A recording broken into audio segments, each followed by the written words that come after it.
সরকারি নির্দেশ মেনে গত 1 আগস্ট থেকে গোটা দেশ জুড়ে শুরু হয়েছে সেলফ এনুমারেশনের সেন্সাসের কাজ।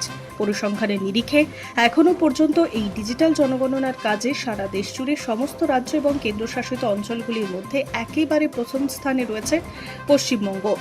রাজ্যের স্বরাষ্ট্র এবং পার্বত্য দফতর বিষয়কের দেওয়া পরিসংখ্যানে উঠে এসেছে রাজ্যের এমন অভূতপূর্ব সাফল্যের কাহিনী।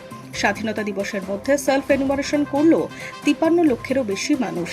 রাজ্য সরকারের তরফে জারি করা ওই বিজ্ঞপ্তিতে বলা হয়েছে 15 আগস্ট পর্যন্ত মোট 53,13,589টি পরিবার এই ডিজিটাল এনুমারেশন করেছে।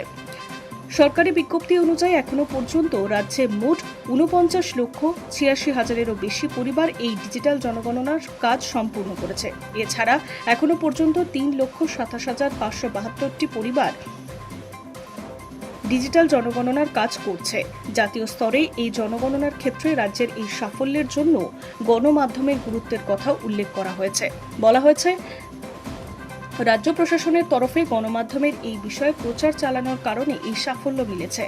রাজ্যের মুখ্যমন্ত্রী শুভেন্দু অধিকারীর হাত ধরেই গত 1 আগস্ট থেকে এই জনগণনা শুরু হয়েছিল। তারপরেই রাজ্যের 23টি জেলায় এই কাজ শুরু হয়। এখনো পর্যন্ত পাওয়া রিপোর্ট অনুযায়ী পশ্চিমবঙ্গের জনগণনায় অংশগ্রহণকারী সমস্ত জেলাগুলির মধ্যে মালদা এবং উত্তর 24 পরগনা জেলায় সবচেয়ে বেশি এগিয়ে রয়েছে। উল্লেখ্য, সরকারি নির্দেশ মেনে গত 1 আগস্ট থেকে 15 আগস্ট পর্যন্ত 15 দিন শুধু অনলাইনে সেলফ এনুমারেশনের কাজ হয়েছে। এরপর 16 আগস্ট থেকে আগামী 14 সেপ্টেম্বর পর্যন্ত বাড়ি বাড়ি গিয়ে গণনাকারীদের মূল তথ্য সংগ্রহের কাজ শুরু হবে। উল্লেখ্য, কয়েকটি নির্দিষ্ট ক্ষেত্র ছাড়া জাতীয় জনগণনার দ্বিতীয় পর্যায়ের কাজ শুরু হচ্ছে 2027 সালের ফেব্রুয়ারি মাসে। Hi News network.